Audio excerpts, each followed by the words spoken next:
when we talk about the subconscious, the conscious, and the unconscious mind, my understanding is when you learn a new technique, you want to take that technique and you want it to be the best it possibly can be. And at the beginning, you're unconscious because you don't understand what it is. So you don't have a clue what it is.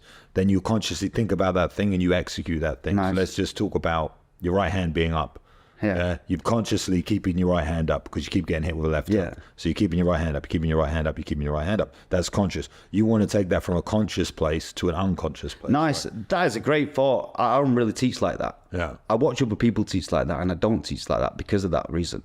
Because if you have to think about it, it's natural. Yeah. So I teach holistic. Like, okay, behind holistic techniques are constants. I have to keep my hands up in different ranges. But if I have to remind somebody of that over and over again on that day, they aren't going to get it. In fact, it's a double negative. My old coach used to talk about the pink elephant thing. I'm sure I spoke to you about this before. It's like, if I say something to you 3 times over and over again, and you still don't understand it, you're not going to get it there and then. In fact, your body learns in your rest if you understand that. So what you do is you say it a couple of times and not get it, and then the next time you remind them of what we spoke about last time. Hey, remember what we needed to work on last week with the hands being up? And hopefully in the week, because they've heard you say it 5 times in the session, in the week after they digested it, and it should be within that. So I'll teach the whole. The thing about what for me coaching is half whole.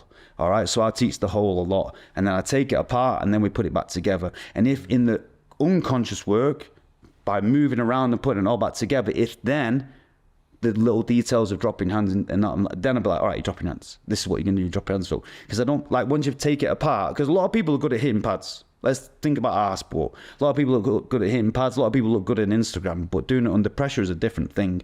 So if I can't perform something under no pressure, there's no way I can perform it under pressure.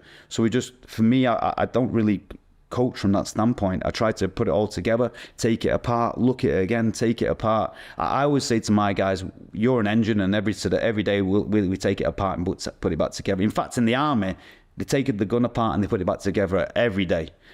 But not that they're just trying to always make sure that it's clean, they're improving on something. In fact, when you buy a gun, it's supposed to be perfection. If you and I was to walk into a gun store, we buy a gun, we wouldn't question it, we wouldn't be like, clean it, there's a bit of dirt in there. But we understand that this is our body of work, so we have to take it apart, put it back together, inspect, improve upon it, make it better, and things like that. And I think for me, that's when you put the unconscious, the subconscious, and the conscious all together, and so then it's mindless motion. Because really, all we're working on is motion. Irrespective of the sport, we're working on flow through your body, understanding your body mechanics and motion. And like the best fighters are the ones who have the littlest motion and can go from 0 to 100. And like everything that we're working on is a distraction to that. So we're trying to make these guys so polished within the body that they don't even know when they're going to throw a punch. It just occurs. Yeah, but then that's the most natural it could possibly be. Yeah. But I feel like I think you're talking at a very advanced level. I mean, talking about the holistic approach, it's great when you know all the moves. Yeah. But if you don't even know any of the moves, you got to learn the moves at the first stage, right? So I think, well, I look at, again, fighting, but anything is like you're creating a sculpture. Yeah. And the sculpture is a big block, and you have to chip away of it, and then it will become a work of art. And if let's talk about just throwing a jab, you have to do that 10,000 times, but that's you cleaning it. So you do it, like you just said, holistically, look at it, repeat it. Okay, this is, you're not turning over you're not turning over completely or whatever. You're not extending, you're not moving your right shoulder, whatever it is.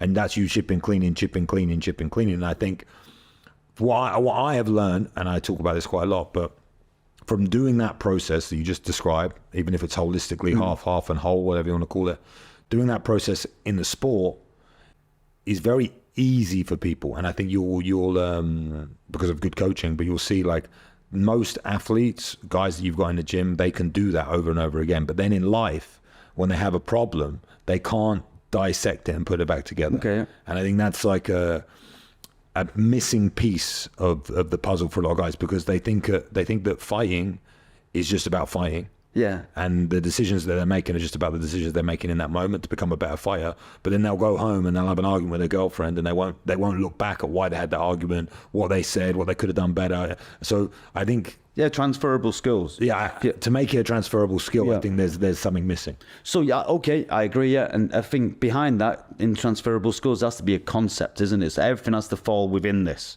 Like everything in life has like a parameter of work, doesn't it? These are the parameters that they've got to work within. If it falls outside of that, then it doesn't work for us. So to answer your question, it's about reps, isn't it? So whether I need to have repetition with problem solving outside the gym, or problem solving within, it's all transferable, isn't it, if it's done under pressure? Like if people are good at mathematics, but then like you stood over them shouting things at them, you ask them the same equation, then it might take them a little bit longer to do that unless they've had more reps at it, isn't it? It's like being comfortable again with things that are uncomfortable. It brings back to the same notion, doesn't it? So yeah, to polish things off, it's just based concepts, isn't it? And the concept of fighting is always, whether it be grappling, stand-up, whatever, is always base, balance and posture, isn't it?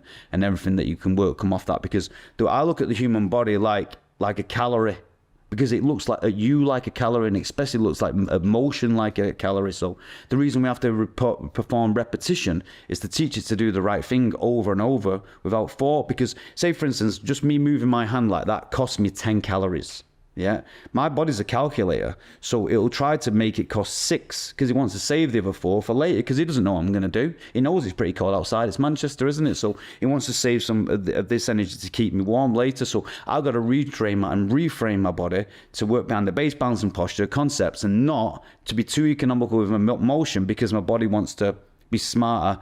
My mind wants to be smarter than my body. It'd be like, well, 1 second, you could do this, but you could do it a little bit less, and it'll help us out to save us for something later.